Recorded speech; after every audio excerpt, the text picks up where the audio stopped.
This one will be on Octane Booster.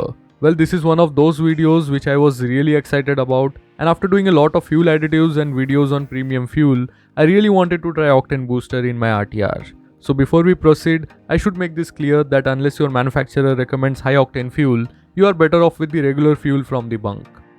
This time we have the STP Octane Booster. My past experience with their fuel additives have been good, but this is something different where the product claims to boost the octane along with restoring the lost power and acceleration. It also claims to improve the miles per gallon, which we will test in this video along with the emission results. Before I start to share my experience, we must know, at least in the layman's term, that higher the octane number, higher will be the fuel's resistance to self-ignite under compression.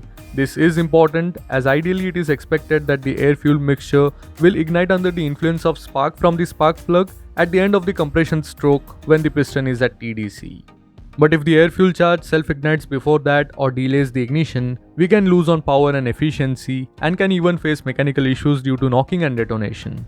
Of course, modern-day high-compression petrol engines are equipped with knock sensors that try to adjust the ignition timing by sacrificing on other performance factors. So unless your engine demands high-octane fuel, don't expect any kind of noticeable gain in power from Octane Booster or even high-octane fuel.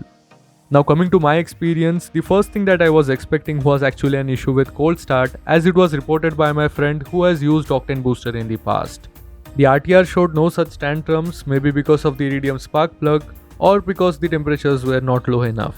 Now coming to the quantity and dose of the Octane Booster, I have purchased a couple of 155ml bottles where each one can treat approximately 80 liters of fuel, which roughly means for every 1 liter of petrol, you will need 2 ml of this Octane Booster, where STP recommends it can be used regularly with every fuel up. So after using this back to back for multiple rides, did I notice any difference in the ride? Well, inside the city, I did not notice any change and the RTR responded as usual. The fuel efficiency also remained similar inside the city with some marginal improvements. But the efficiency went for a toss once I entered the highway, and I will take the blame for that as I enjoyed keeping that throttle open where I could feel that calmness at triple digit speeds with the Octane Booster, which pushed me to push that engine hard, which resulted in drop in fuel efficiency. If you are someone who enjoys pushing the engine hard, you will notice the change with the Octane Booster. But please don't mistake this for more power, as this feels more like you're running with a new air filter where the engine is breathing and running freely. In technical terms, the ignition feels spot on, especially at high RPMs. Apart from this, if you're looking to keep your fuel system clean, then this particular Octane Booster from STP takes care of it as well. But I will personally prefer a standalone fuel system cleaner that excels in keeping your fuel system clean. If we look into the chemical composition, then STP uses MMT, which is an organometallic compound that is tried and tested since a long time to improve the octane number. The methyl cyclopentadienyl manganese tricarbonyl used here is completely soluble in petrol. And I did do an emission test after using this STP Octane Booster where the results were normal, where I did not find anything alarming in the report with no presence of CO or NOx emissions.